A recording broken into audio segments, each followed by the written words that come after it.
সুপ্রভাত জানিয়ে আজকে সুখের নীড়ের ছোট ভিডিওটি শুরু করছি ভাই বোনেরা। আশা করি তোমরা সবাই ভালো আছো। এই যে দেখো সকাল শুরু হচ্ছে, এই হাতে দুটো বিস্কুট, তো এই যে এনাকে দেব। ফুল তুলেছি সব, মোটামুটি ফুল এখন না জবা ফুল খুব কম ফোটে। এই যে আমার ফুলের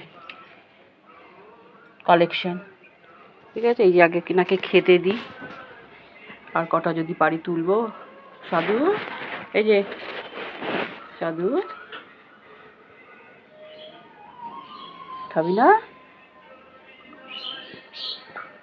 খুব ভালো কুকুর জানেন তো ভাই বোনেরা, ওকে উল্টে আমাদের ছোট বিড়ালটা পর্যন্ত মারে, এই জন্য এই দিকটায় থাকতে চায় না, সকালবেলা হলে ওই দিকটা চলে যায়। খুব ভালো কুকুর, খুব ভালো কুকুর। খাওয়া দাওয়ার জন্য কোনো জ্বালাতন নেই, কিচ্ছু নেই, যা দিই তাই চুপচাপ খেয়ে নেয়। একটু খিদে পেলে কি করে, একটু হাঁক পাক করে, ব্যাস এইটুকু। একটু আবার একটা দুটো বিস্কুট দিলে আবার চুপ হয়ে যায়। ভালো কুকুর। কিন্তু আমাদের ছোট বিড়ালটা না ওকে চটাস চটাস করে মারে।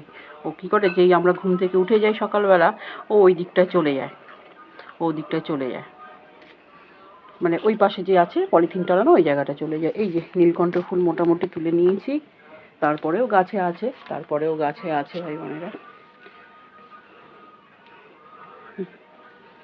যাই হোক, এই যে আমার কচু গাছ বড় হচ্ছে, এই কচু খাওয়া হবে। ওইখানেও কচু গাছ হয়েছে।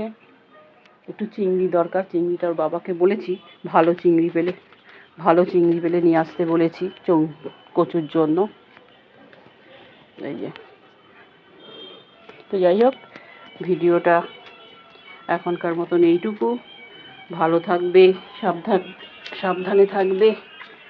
আর ভাই, সাধুর ভিডিও উঠছে, আমার পাশে থেকো, আর লাইক চিহ্ন দিও, আর অবশ্যই সাবস্ক্রাইব করতে ভুলো না ভাই বোনেরা। এই আমার কানেকশান। আমি হাত ফাত ধুয়ে আবার ফুলের সাজিয়ে নিয়ে ঘরে ঢুকে যাব। হাত ফাত ধুইনি, সাধুকে খেতে দিলাম, রাখছি।